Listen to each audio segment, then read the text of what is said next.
அப்போ எல்லாமே மனசு தான் காரணம். அந்த மனசை கண்ட்ரோல் பண்ணுறது எதுங்க? நம்மளா? இந்த மனசை எது கண்ட்ரோல் பண்ணுது?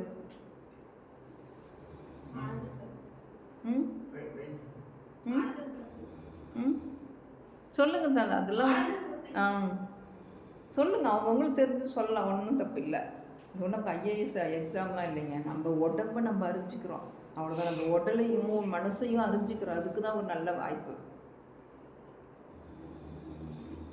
அது பின்னாடி வருது, நம்ம மனசை எது கண்ட்ரோல் பண்ணுறதுன்னு. ஓகேவா? இப்போ யோகாவில் என்னென்ன இருக்குதுன்னு பார்க்கலாம். ஆசனம் இருக்குது, பிராணாயாமம் இருக்குது, நிறைய பேர் யோகா கூட பண்ணிகிட்டு இருப்பீங்க.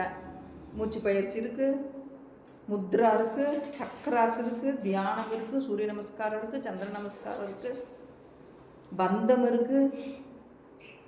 ஆனால் இவ்வளோ இருக்க, இவ்வளோவே நம்ம பண்ணணுமா? இதெல்லாம்